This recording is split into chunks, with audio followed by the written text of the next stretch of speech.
الحمد لله والصلاة والسلام على سيدنا محمد وعلى آله وأصحابه أجمعين.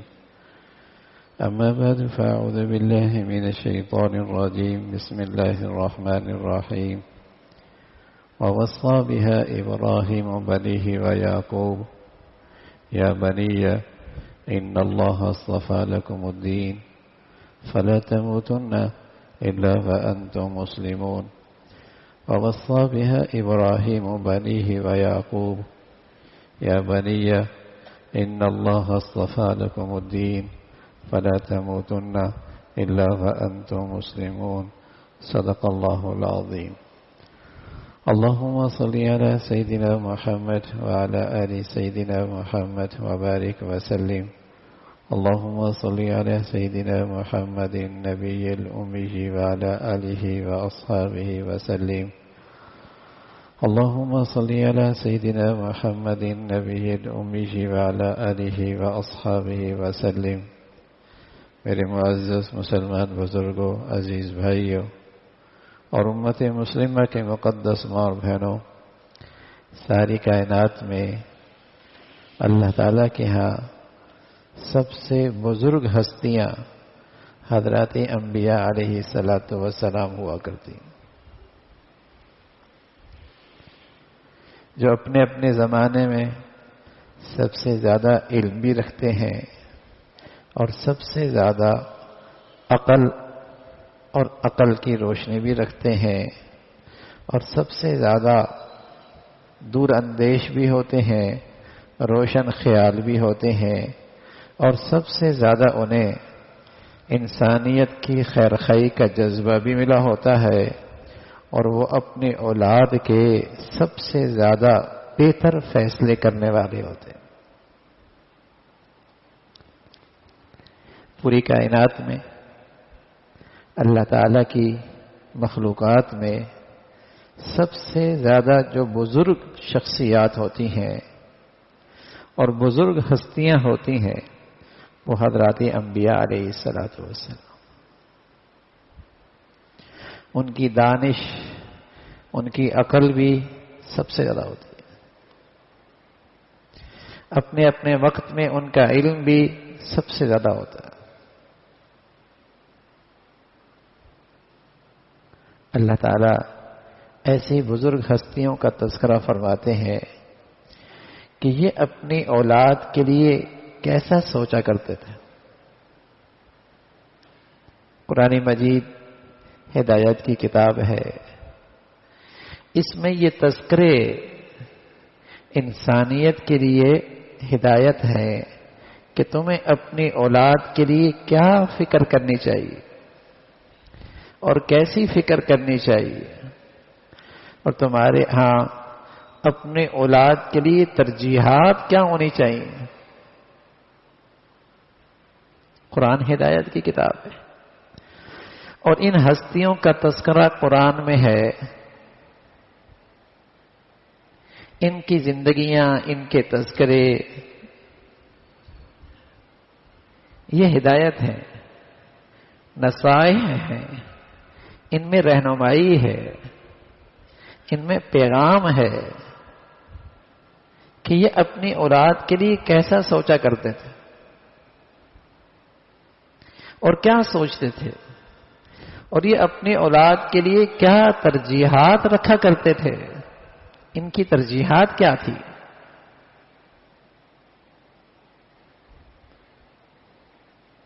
یوں تو ایک کافر بھی بچوں کو پڑھاتا ہے، تعلیم بھی دیتا ہے اور اس کی زندگی کی ضروریات بھی خیال رکھتا ہے، اور اپنے خیال میں وہ اپنی اولاد کے ساتھ خیر خواہی بھی کرتا ہے،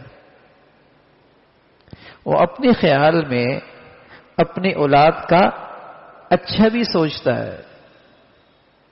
لیکن کافر چونکہ اس کے پاس کفر کی ظلمت ہوتی ہے، اس کے دماغ اور عقل میں شرک کی گندگی اور اندھیرا ہوتا ہے،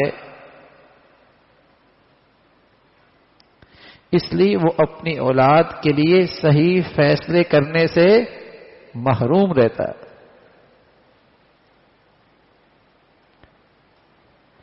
اس لیے کہ اس کے پاس حضرات انبیاء علیہ الصلاۃ والسلام اور یہ قرآن کی روشنی، یہ ہدایت نامہ، یہ پیغام، یہ نور ان کے پاس نہیں ہوتا. یوں تو وہ بھی اپنے بچوں کو پڑھاتے ہیں، تعلیم بھی دیتے ہیں، اور اپنے خیال میں وہ اپنی اولاد کے خیرخواہ بھی ہوتے ہیں، ہمدرد بھی ہوتے ہیں. وہ اپنی اولاد کو کامیاب بھی دیکھنا چاہتے ہیں.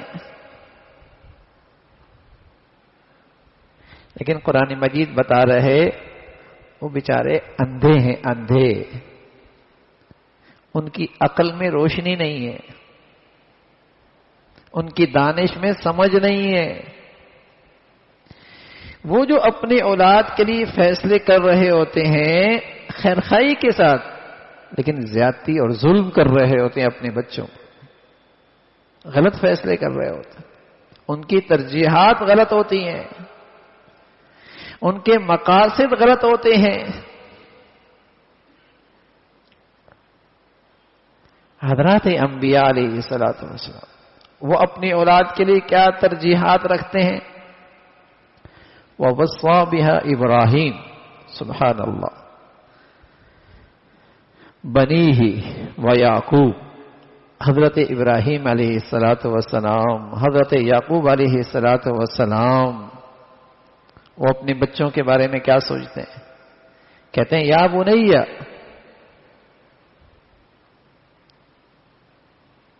اے میرے بیٹو، اے میرے بیٹو. وَوَصَّى بِهَا ابراہیم بنیہ ویعقوب. حضرت ابراہیم علیہ الصلوۃ والسلام، حضرت یعقوب علیہ الصلوۃ والسلام یہ اپنی اولاد کے لیے کیا ترجیحات رکھتے ہیں اس کا تذکرہ ہے. ان کے ہاں ترجیحات یہ ہوتی ہیں کہ ہمارے یہ بچے اللہ کی فرما برداری پہ جئیں اور اس کا خاتمہ اسلام پر ہو. وَلَا تَمُوتُنَّ إِلَّا وَأَنْتُمْ مُسْلِمُونَ. ان کی سب سے بڑی ترجیح یہ ہوتی ہے کہ میرے یہ بچے اسلام پہ جئیں، اللہ کی فرما برداری پہ زندگی گزاریں اور اس پر ان کا خاتمہ ہو.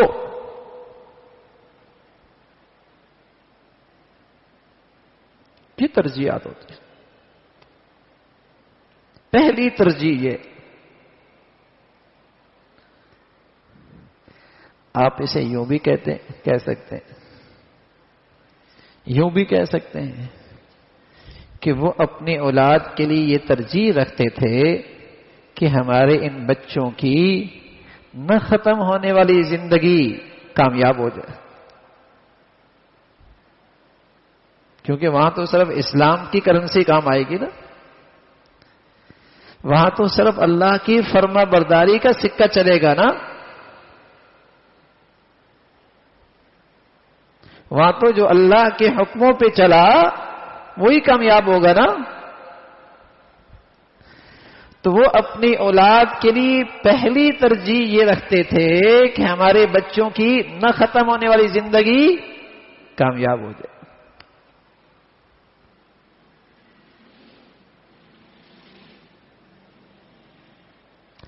یہ ہے مسلمانوں کی اپنے اولاد کے ساتھ خیرخواہی. اگر ماں باپ اپنی اولاد کے لیے یہ ترجیح نہیں رکھتے اور ان کی یہ سوچ نہیں ہے،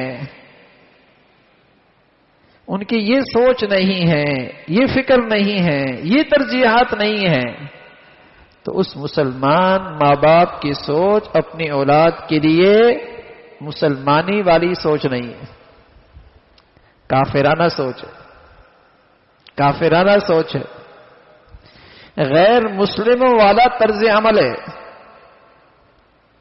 کفار کی طرح ترجیحات ہیں. اگر یہ فکر نہیں، یہ سوچ نہیں، یہ ترجیحات نہیں، تو اس ماں باپ کی سوچ اور فکر مسلمانوں والی نہیں ہے، مسلمانوں والی ترجیحات نہیں. کیا سوچے اس کی؟ کوئی کہہ سکتا ہے کہ میں اپنی اولاد کا خیر خواہ نبی سے زیادہ ہوں، پیغمبر سے زیادہ ہوں، یا میری عقل میری دانش ان سے زیادہ ہے؟ ان کی سوچ دیکھیے نا، ان کی فکر دیکھیے، ان کی ترجیحات دیکھیے نا، وہ کیا سوچ رہے ہیں؟ وَوَصَّى بِهَا إِبْرَاهِيمُ بَنِيهِ وَيَعْقُوبُ يَا بُنَيَّ إِنَّ اللَّهَ اصْطَفَى لَكُمُ الدِّينَ، کہ میرے بیٹو اللہ نے تمہیں دین کی زندگی دی ہے، دین کا دستور دیا ہے، زندگی گزارنے کا یہ طریقہ عطا کیا ہے، بس میں یہ چاہتا ہوں کہ تمہارا خاتمہ اس دین کے ساتھ ہو، اس اسلام کے ساتھ ہو، یہ میری ترجیح ہے۔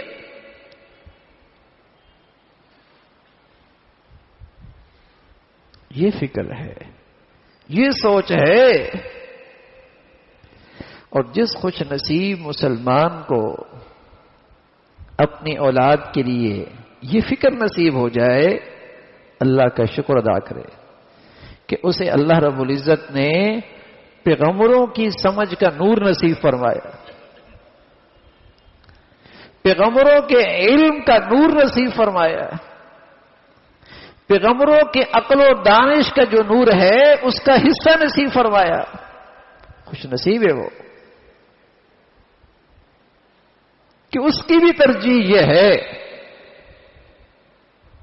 کہ میرے بچے اسلام پہ جیے، میری ترجیح ہے۔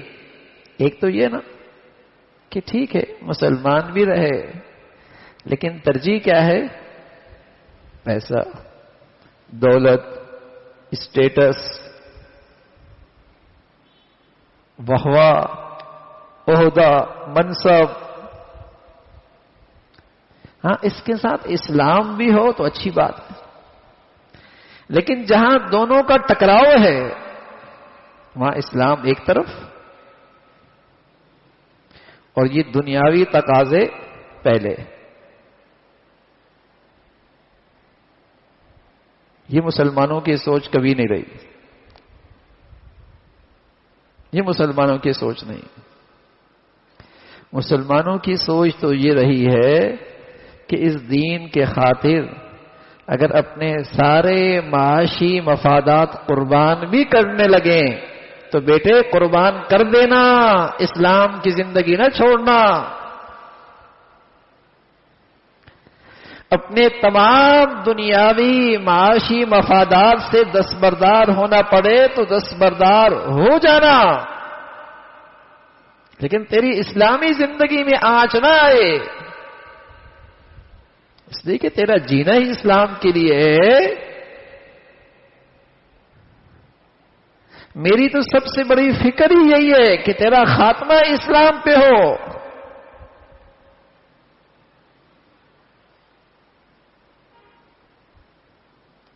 حضرت ابراہیم علیہ الصلوۃ والسلام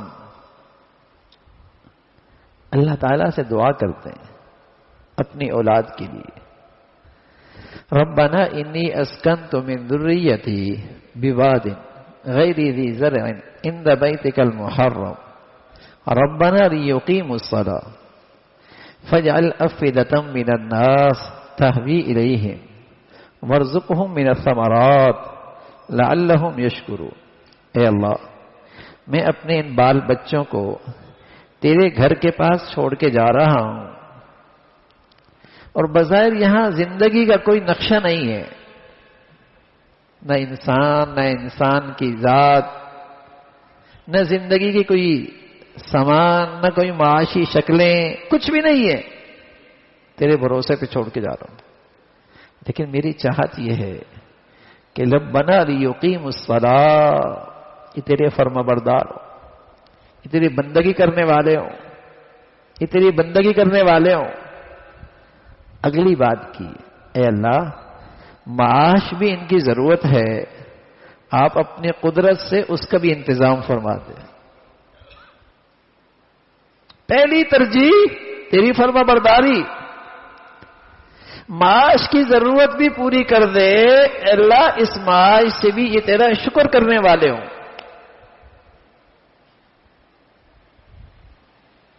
پہلی ترجیح مسلمان کی یہ ہوتی۔ کہ میری اولاد کی نہ ختم ہونے والی زندگی کامیاب ہو جائے.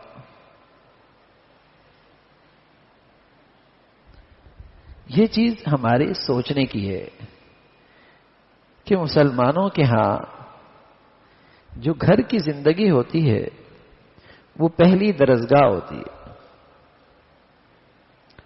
پہلا تعلیمی ادارہ ہوتا ہے، پہلا تعلیمی ادارہ ہوتا ہے، پہلی درسگاہ ہوتی ہے.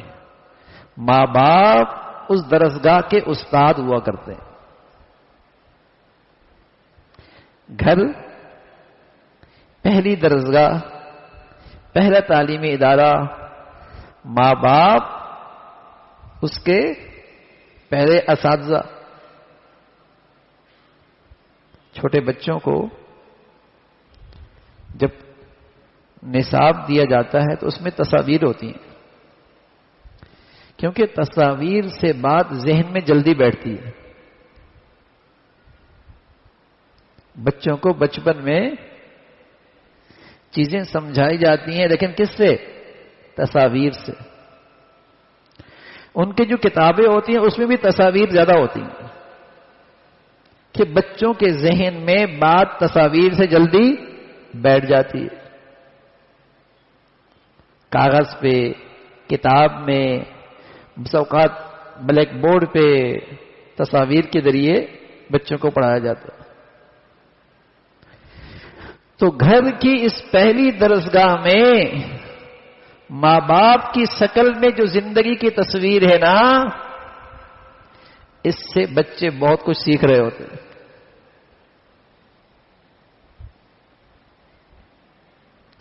گھر کی اس پہلے تعلیمی ادارے میں جو ماں باپ کی شکل میں عملی تصویر ہے نا، اس سے بچوں کے ذہن میں بہت کچھ بیٹھ رہا ہوتا ہے.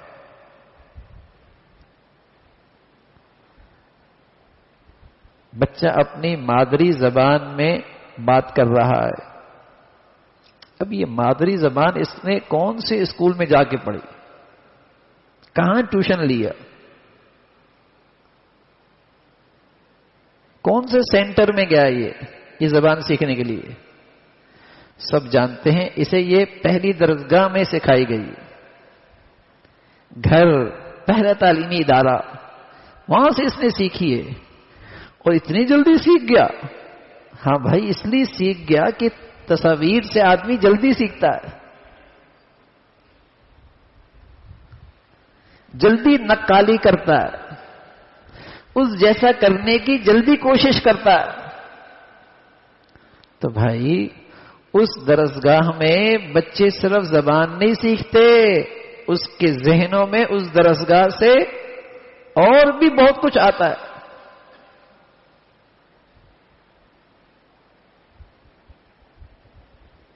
تو اگر واقعی ماں باپ کی ترجیح ہے کہ میرے بچے ان کے کھربوں سال کا کیریئر سرمر جائے اور ان کی زندگی اسلام اور ان کا خاتمہ ایمان پر ہو، تو بتائیے پھر گھر کا ماحول کیسا ہوگا؟ گھر کی درسگاہ کیسی ہوگی؟ گھر کا ماحول کیسا ہوگا؟ گھر کے تذکرے کیسے ہوں گے؟ گھر کی فکر کیسی ہوگی؟ گھر کے ماحول کیسا ہوگا؟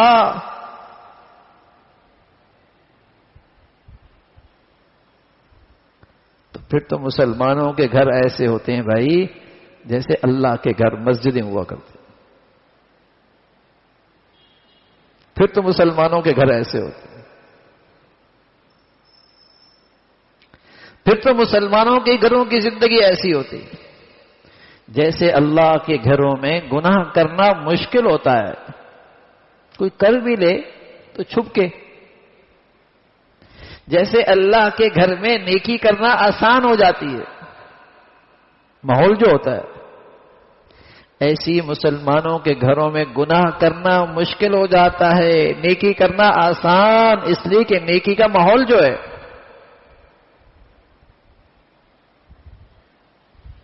نیکی کا ماحول جو ہے، یہی پہچان ہوتی تھی مسلمانوں اور ہندوؤں کے گھروں کے درمیان کہ یہ مسلمانوں کا گھر ہے، اس لیے کہ ان گھروں میں نیکیوں کا نور ہے. یہ ہندوؤں کا گھر ہے اس لیے کہ وہاں گناہوں کی ظلمت ہے. یہ پہچان ہوتی تھی. جب گھر ساتھ ساتھ ہوتے تھے، آبادیاں ساتھ ساتھ ہوتی تھیں، تو مسلمانوں کے گھر نیکیوں کے نور سے پہچانے جاتے تھے، اور کفار کے گھر گناہوں کی ظلمت سے پہچانے جاتے تھے. وہاں سے گناہوں کی آوازیں آتی تھیں، مسلمانوں کے گھروں سے نیکیوں کی آوازیں آیا کرتی تھی. پہچان ہوتی تھی.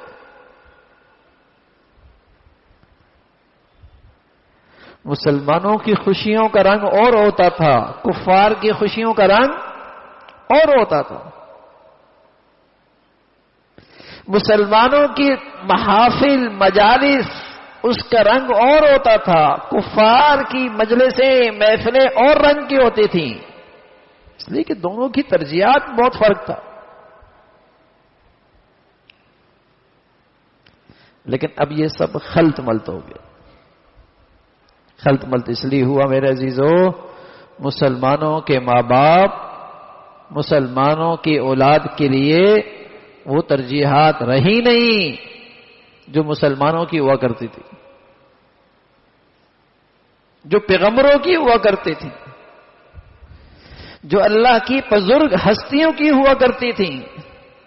آج مسلمانوں کی وہ ترجیحات نہیں. یہ ترجیحات رہی نہیں.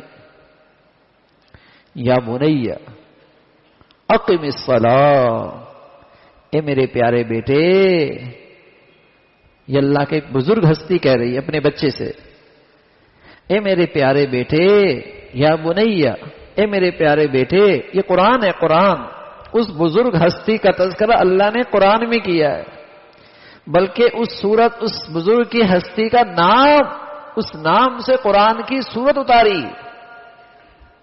وہ اپنے بیٹوں سے کہہ رہا، یا بنیا اقم الصلاۃ، اے میرے بیٹے نماز کا اہتمام کیا کرو،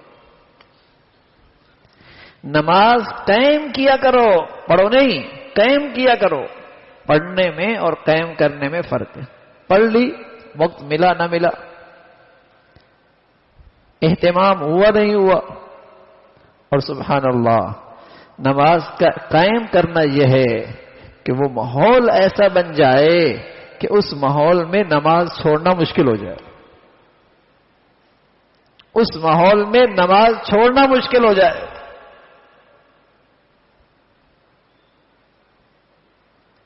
یا بنیا، اے میرے پیارے بیٹے، لا تشرک باللہ ان الشرک لظلم عظیم.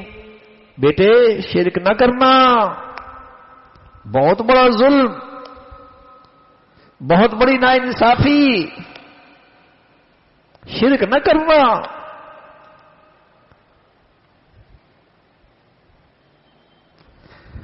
تو اولاد کے حق میں آج مسلمانوں کی ترجیحات کیا ہیں؟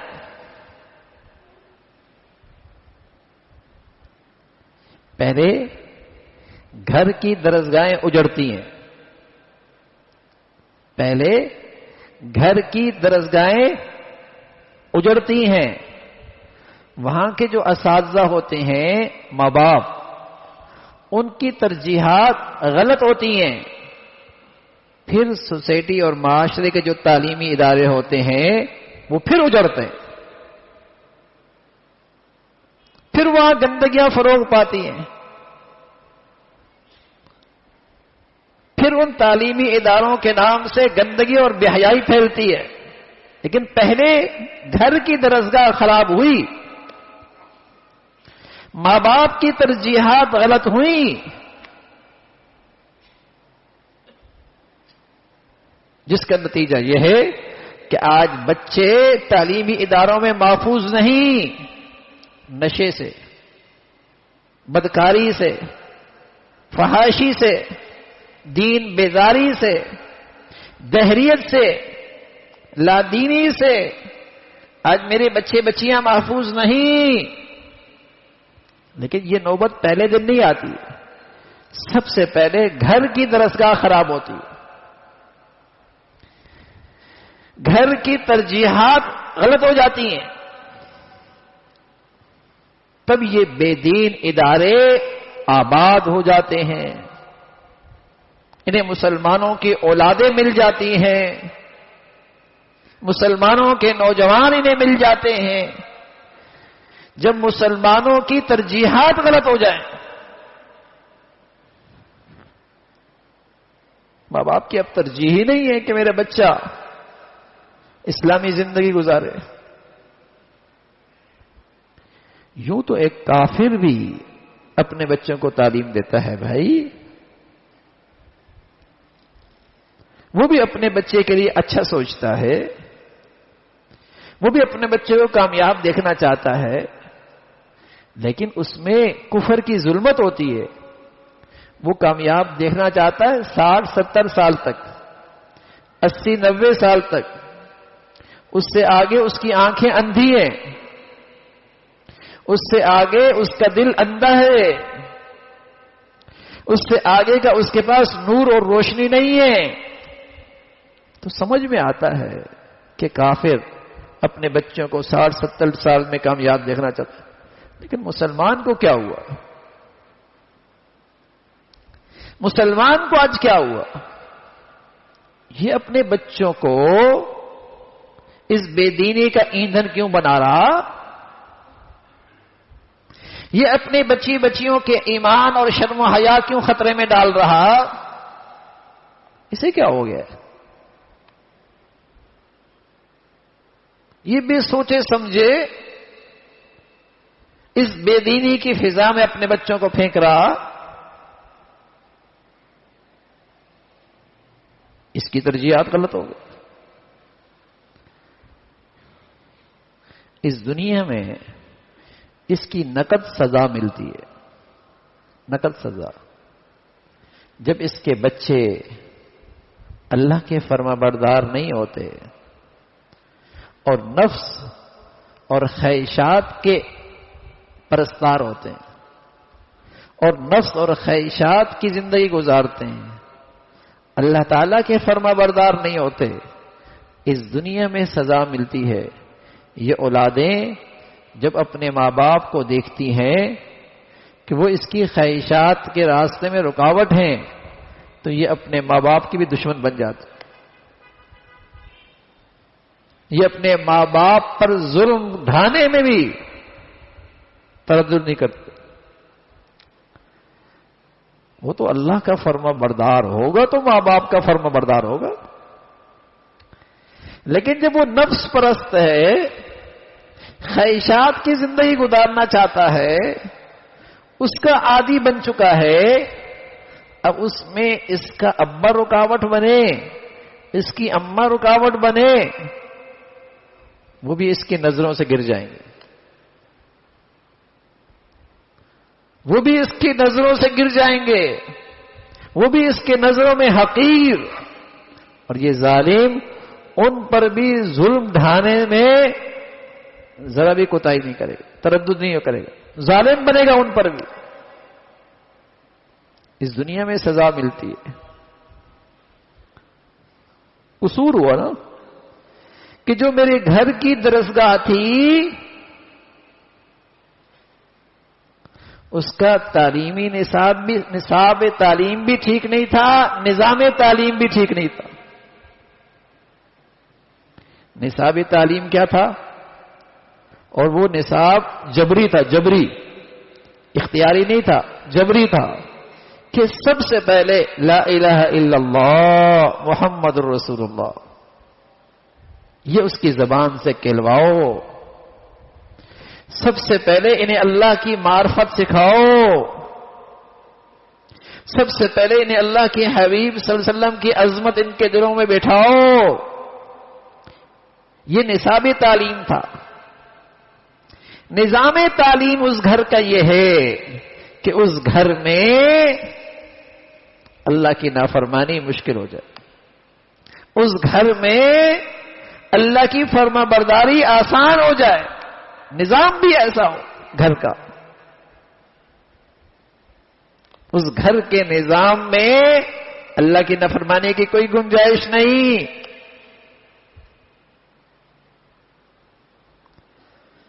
یا ایھا الذین آمنوا قوا انفسکم واہلیکم نارا.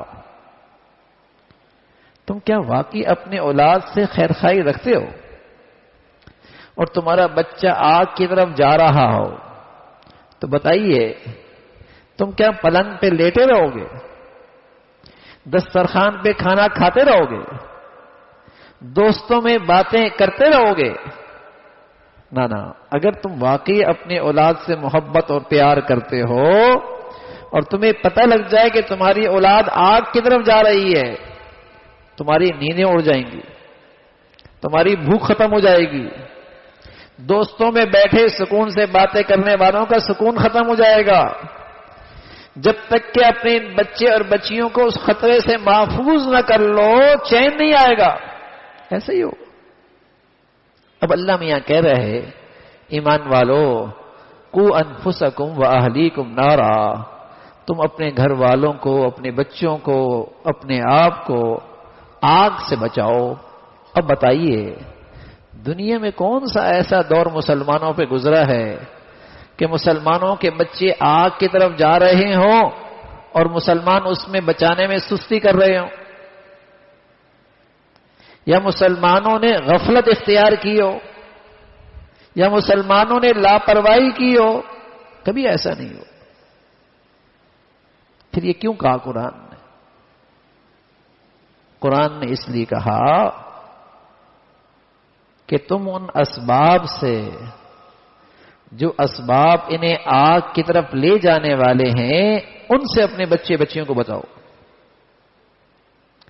بتائیے کوئی زہریلی دوا کھلا دے تو کیا کہا جائے گا؟ قاتل ہے.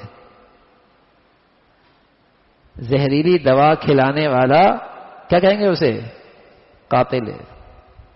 حالانکہ اس نے براہ راست نہیں مارا، دوا کے ذریعے مارا. ایسی دوا دی جو اسے موت کا سبب بنی، تو ایسے شخص کو قاتل کہتے ہیں. ایسی اگر میرے گھر کے بچے، گھر کی اولاد گناہوں کی طرف جا رہے ہیں جو جہنم میں اور آگ میں جانے کا ذریعہ ہیں، تو مسلمانوں سے کہا تم اپنے بچوں اور بچیوں کو اس آگ سے بچاؤ. اگر تم نے نہیں بچایا تو تم بھی اس ظلم میں برابر کے شریک ہو، اس قتل میں برابر کے شریک ہو، اس ہلاکت میں برابر کے شریک ہو. اگر کل تمہارے بچے اور بچے بے دینی کی وجہ سے ہلاک ہو گئے، تم بھی برابر کے شریک ہو. یا ایھا الذین آمنوا قوا انفسکم واہلیکم نارا، اپنے بچے اور بچیوں کو گناہوں سے بچاؤ. یہ آگ کی طرف لے جانے والی چیز ہے.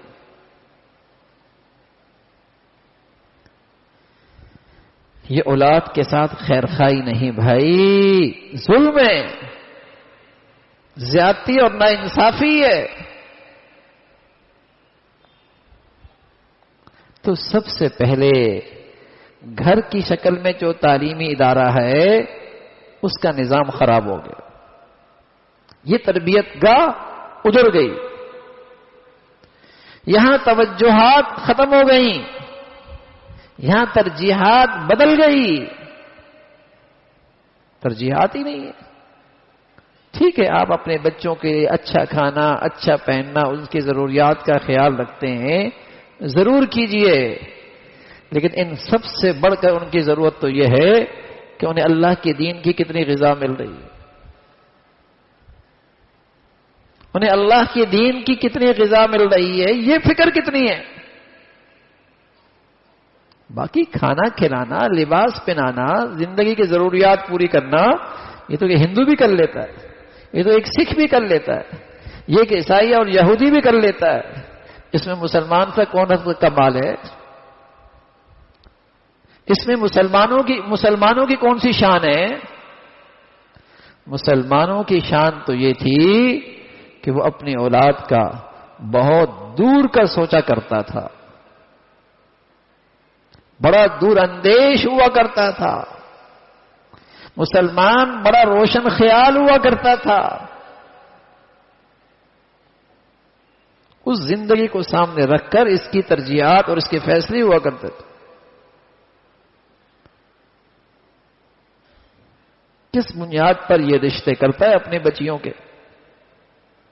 فرمایا یہودی دولت دیکھتے ہیں، عیسائی صرف حسن دیکھتے ہیں، مسلمان اتنا کم عقل نہیں ہوتا، مسلمان اپنی بچیوں اور بچیوں کے جب رشتے کرنے لگتا ہے تو دین دیکھتا ہے، حیا دیکھتا ہے، ایمان دیکھتا ہے، مسلمانی دیکھتا ہے۔ لیکن بتائیے نا، اب کیا پوچھتے ہیں؟ کیا پڑھا ہوا ہے، کتنا کماتا ہے، گھر کیسا ہے، رہتا کہاں ہے؟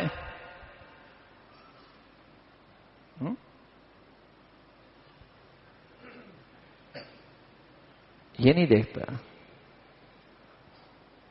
کہ مسلمانی کتنی ہے۔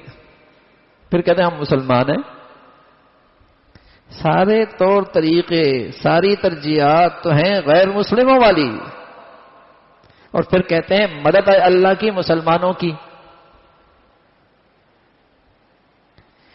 ترجیحات تو ساری غیر مسلموں کی طرح ہیں۔ میاں دین کہاں دیکھا آپ نے؟ آپ نے اپنی اولاد کے لیے دین کہاں دیکھا؟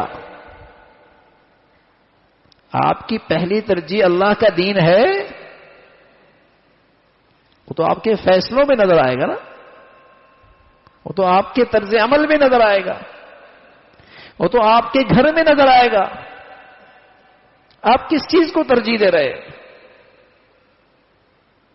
صرف نماز کافی نہیں ہے، صرف روزے رکھ لینا کافی نہیں ہے، اس اولاد کا بھی ماں باپ پہ حق ہے۔ یہ اولاد اللہ کی طرف سے نعمت بھی ہے، آزمائش اور امتحان بھی ہے کہ مسلمان ماں باپ اپنی اس اولاد کا کتنا حق ادا کرتا۔ یہ نعمت بھی ہے، امتحان بھی ہے، آزمائش بھی ہے، کیا ترجیح ہے؟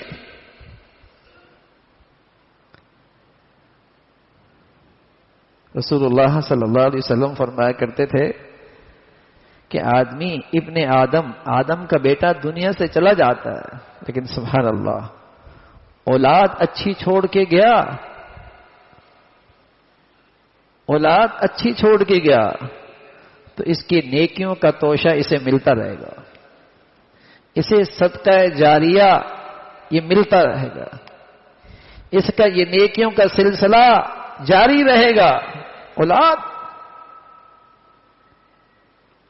لوگ دکان میں سرمایہ کاری کرتے ہیں، فیکٹریوں میں سرمایہ کاری کرتے ہیں، زمینوں میں سرمایہ کاری کرتے ہیں تاکہ نفع آئے، کرتے ہیں، لیکن مسلمان اپنی اولاد کی زمین پہ سرمایہ کاری کرتا ہے تاکہ اس کا نفع کھربوں سال تک آئے۔ مسلمان دور اندیش ہے، وہ صرف دکان میں نہیں کرتا، صرف فیکٹری اور زمین پہ نہیں کرتا، اسے پتا ہے آنکھ بند ہو جائے گی سب یہیں رہ جائے گا، وارث اس کے مالک بن جائیں گے۔ وہ اولاد کی زمین پہ سرمایہ کاری کرتا ہے، اسے اللہ والا بناتا ہے، اسے نیک بناتا ہے، اللہ کا دین اس کا مقصد بناتا ہے، اس میں سرمایہ کاری کرتا تو یوں اس کو نفع کھربوں سال تک آئے گا، ہمیشہ کا نفع آئے گا۔ اولاد کو نیک بنا دیا، اس کو علم ایسا پڑھا دیا، اسے دین ایسا پڑھا دیا، اسے قرآن ایسا پڑھا دیا، جب تک اس کے پاس وہ دولت ہے، وہ دولت تو اس کے پاس جو ہمیشہ رہے گی، اجر بھی ہمیشہ ماں باپ کو ملے گا۔ میرے عزیزو، اولاد کے لیے ترجیحات صحیح ہوں. دین میری زندگی کی سب سے بڑی ترجیح ہے اور میرے گھرانے کی سب سے بڑی ترجیح ہے. اس کے ساتھ اللہ تعالی دنیا کی شکل میں اپنا فضل فرما دے، اللہ تعالی شکر. اس کے ساتھ ساتھ دنیا کی نعمتیں مل جائیں، اللہ تعالی انعام. لیکن اگر اس میں کوئی کمی پیشی آ بھی گئی لیکن دین میں کمی نہیں آنے دی، یہ خوش نصیب آدمی ہے، یہ کامیاب آدمی ہے، یہ اپنی زندگی میں کامیاب ہو گیا. اس نے بڑے مبارک فیصلے کیے. دین ترجیح ہے. بھائی پیغمبر تو یہی کہتے ہیں، اللہ کے رسول تو یہی کہتے ہیں، انہیں اپنی اولاد کے لیے تو یہی سب سے پہلی ترجیح ہے. وَوَصَّى بِهَا إِبْرَاهِيمُ بَنِيهِ وَيَعْقُوبُ يَا بَنِيَّ إِنَّ اللَّهَ اصْطَفَىٰ لَكُمُ الدِّينَ فَلَا تَمُوتُنَّ إِلَّا وَأَنتُم مُّسْلِمُونَ. میں تو دیکھنا چاہتا ہوں کہ تم فرما بردار رہو اور اللہ کی فرما برداری پر تمہارا خاتمہ ہو. ہم تو یہ چاہتے ہیں. ہماری سب سے بڑی چاہت یہ ہے، ہماری سب سے بڑی خواہش یہ ہے. یہ پیغمبروں کی بلند سوچ ہے، یہ ان کی زندگی کی ترجیحات ہیں. تو میرے عزیزو، غلط ترجیحات پر اللہ سے توبہ کی جائے. اولاد کے سلسلے میں جو غلط فیصلے ہو رہے اس پر توبہ کی جائے، ورنہ یہ اولاد کل بارگاہ خداوندی میں سوال کرے گی، سامنے کھڑی ہو جائے گی کہ جب ہم بچپن میں اس گھر کی درسگاہ میں تھے ہمیں یہ بنیادی سبق نہیں پڑھایا گیا.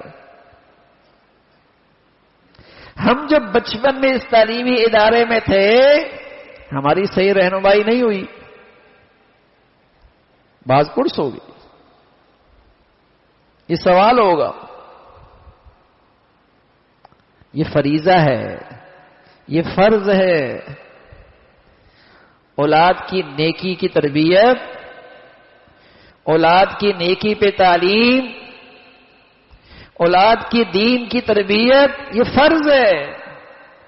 بیٹا ہو یا بیٹی، یہ فرض ہے ماں باپ پر، فریضہ ہے. رسول اللہ صلی اللہ علیہ وسلم فرمایا کرتے تھے، الرجل راع علی اہل بیتی. آدمی اپنے گھر والوں پہ نگران ہوتا ہے. وَكُلُّكُمْ راع، تم میں سے ہر ایک نگران ہے. وَكُلُّ راع مسئول عن رعیتی، اور ہر نگران سے اپنے ماتحتوں کے بارے میں باز پرس ہوگی. ہر نگران سے اپنے ماتحتوں کے بارے میں باز پرس ہوگی. یہ ذمہ داری پوری کی، ان کا حق ادا کیا. ہر نگران سے باز پرس ہوگی. اللہ نے یہ ذمہ داری دی ہے.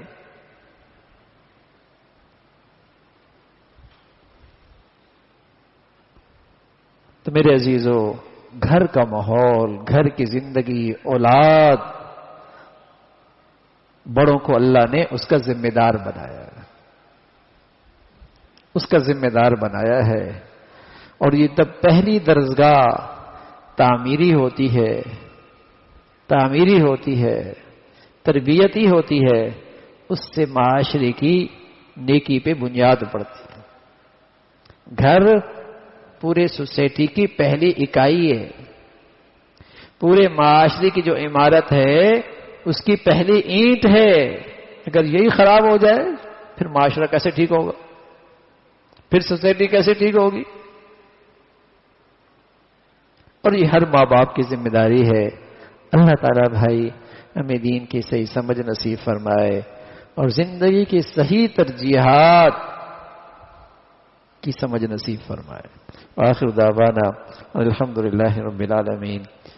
اللهم لك الحمد كله ولك الشكر كله. اللهم إنا على ذكرك وشكرك وحسن عبادتك. اللهم إنا على ذكرك وشكرك وحسن عبادتك. سبحان الله وبحمده سبحان الله العظيم عدد خلقه وزنة عرشه ومداد كلماته. اللهم لا نحصي ثناء عليك أنت كما أثنيت على نفسك. اللهم إنا على ذكرك وشكرك وحسن عبادتك. يا حي يا قيوم برحمتك نستغيث أصلح لنا شأننا كله ولا تكلنا إلى أنفسنا طرفة عين. اللهم إنا نسألك الهدى والتقى والعفاف والغنى. اللهم إنا نعوذ بك من زوال نعمتك وتحول عافيتك وفجاء نقمتك وجميع سخطك. اللهم اجعل خير أمورنا آخرنا وخير أملنا خواتمنا وخير أيامنا يوم نلقاك فيه. اللهم بارك لنا في الموت وفيما بعد الموت. اللهم بارك لنا في الموت وفيما بعد الموت یا ارحم الراحمین. جو کچھ کہا سنا عمل کی توفیق نصیب فرما. ایمان والی عافیت والی صحت والی زندگی نصیب فرما. اے مولا کریم اپنے فضل سے ہمیں اپنے بچے بچیوں کی صحیح معنی میں تربیت کی توفیق سلیقہ طریقہ نصیب فرما. ہمارے بچے بچیوں کو اپنا بھی والدین کا فرما بردار بنا. اولادوں کی نافرمانیوں سے آزمائشوں سے محفوظ فرما. اے مولا کریم اولاد کی تعلیم و تربیت میں جو کوتاہیاں ہوئیں اپنی رحمت سے محفوظ فرما. اے اللہ ایمان کے لحاظ سے ترجیحات بنانے کی توفیق نصیب فرما.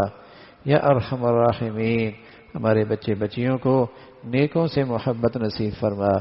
نیکیوں سے مناسبت نصیب فرما. برائیوں سے محفوظ فرما. شریروں سے محفوظ فرما. بری صحبت سے محفوظ فرما. یا ارحم الراحمین اپنے فضل سے انہیں دنیا عافیت والی نصیب فرما اور آخرت کامیابی والی نصیب فرما. یا ارحم الراحمین ہمیشہ ہمیں لقمہ حلال عطا فرما.